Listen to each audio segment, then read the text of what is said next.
వైఎస్ఆర్ కడప జిల్లా పోరుమామిళ్ళ చిత్తా ఫంక్షన్ హాల్లో పోరుమామిళ్ళ మండలం విస్తృత స్థాయి సమావేశం జరిగింది. ఈ సమావేశానికి ముఖ్య అతిథిగా కడప వైఎస్ఆర్సీపీ జిల్లా అధ్యక్షుడు P Ravindranath Reddy, MLC DC Govindareddy, MLA doctor Sudhamma, రాష్ట్ర విద్యార్థి విభాగం ప్రధాన కార్యదర్శి దేవసాని ఆదిత్యారెడ్డి పాల్గొని అనంతరం దివంగత నేత రాజశేఖర రెడ్డి చిత్రపటానికి పూలమాలలు వేసి ఘన నివాళులు అర్పించారు.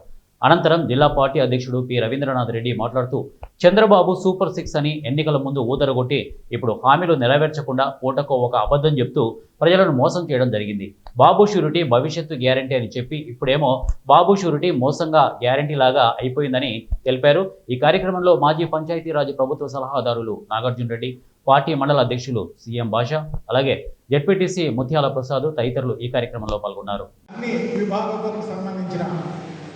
మండల కమిటీ అయితేనేమి, జిల్లా కమిటీల్లో ఉన్న వాళ్ళు అయితేనేమి, జిల్లా అనుబంధ విభాగం కమిటీల్లో ఉన్న వాళ్ళు అయితేనేమి, రాష్ట్ర విభాగం కమిటీల వాళ్ళు అయితేనేమి, సర్పంచులు అయితేనేమి, ఎంపీటీసీలు అయితేనేమి, సో వీళ్ళందరూ పాల్గొన్న ఈ సమావేశం.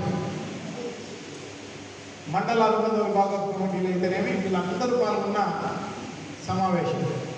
ఇది పబ్లిక్ మీటింగ్ కాదు, ఇది మనం చర్చించుకునేదానికి ఈ సమావేశాన్ని ఏర్పాటు చేసుకోవడం జరిగింది. పబ్లిక్ మీటింగ్ అయితే అసలు కాదు.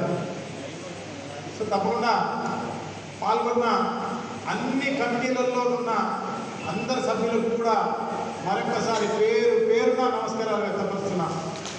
ఎందుకంటే యాజ్ ఏ ప్రతిపక్ష పార్టీగా అధికారంలో ఉన్నప్పుడు కూడా జగన్మోహన్ రెడ్డి గారు ఇంతకుముందు సుధమ్మ మాట్లాడినప్పుడు అయితేనేమి, మిగతా గోవిందరెడ్డి మాట్లాడినప్పుడు అయితేనేమి, వైఎస్ఆర్ కాంగ్రెస్ పార్టీ అనేది ఒక నిబద్ధతమైన పార్టీ, ఒక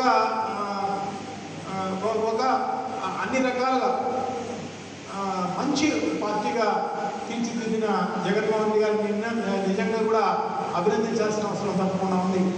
ఎందుకంటే ఆయన అధికారంలో ఉన్నప్పుడు కూడా అలాగే నిబద్ధతగా వ్యవహరించడమే కాకుండా ప్రజలకు ఏ విధంగా మేలు చేయాలని అహర్నిశలు కష్టపడి ఆయన పరిపాలించిన ఆదిత్యనాథ్ రెడ్డి గారికి, నాగార్జున రెడ్డి అన్న గారికి, ముత్యాల ప్రసాద్ అన్న, సునీల్ అన్న, ఈ రంగసముద్రం పంచాయతీ సర్పంచ్ రవి అన్న గారికి, ఇంకా వేదిక మీద ఉన్న డాక్టర్ కళ్యాణ్ గారికి, ఈశ్వరమ్మ గారికి, శాంతమ్మ గారికి, ఇంకా ఇతర పెద్దలు ఎన్నో విషయాలు మనం మాట్లాడుకున్నాం, చర్చించుకున్నాము.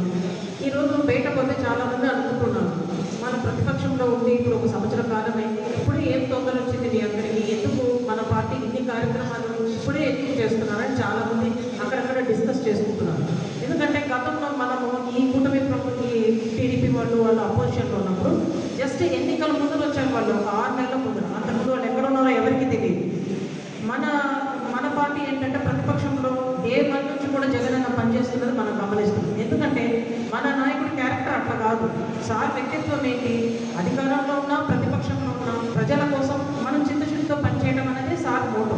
ఈరోజు మనం ఆ పార్టీలో ఉన్నందుకు మనమంతా గర్వపడాలి. ఎందుకంటే ఈరోజు అధికారంలోకి వచ్చినప్పటి నుంచి ఏ విధంగా వచ్చారు అసలు ఫస్ట్ ఆఫ్ ఆల్ మనం అది గమనిస్తే వాళ్ళు 2 పనులు చేస్తారు ఎన్నికల ముందర. ఒకటి అలివిగానే హామీలు, అసలు అది చేయగలమా లేదా అనేది అవుట్ ఆఫ్ క్వశ్చన్, ముందు ఎక్కి కూర్చోవాలి, అది వాళ్ళ మోటో.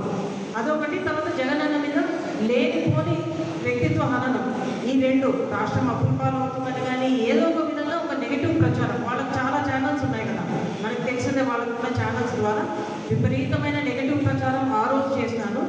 ఈ రోజు అధికారం వచ్చినాక ఏం చేస్తున్నారు, హామీలు ఇచ్చాము చూస్తుంటే భయం వేస్తుంది అంటున్నారు. ఒక సీనియర్ మోస్ట్ ఎన్నోసార్లు ముఖ్యమంత్రి అయినా మన చంద్రబాబు నాయుడు గారు, కానీ జగన్ అన్నకి ఏమాత్రం అనుభవం లేకపోయినా ఫస్ట్ టైం ముఖ్యమంత్రి అయినా ఆయన అధికారంలోకి వచ్చినాకనే కోవిడ్ అన్న మహమ్మారి వచ్చి మొత్తం ప్రపంచమే అతలాకుతలం అయిపోయింది. కానీ ఏ రోజు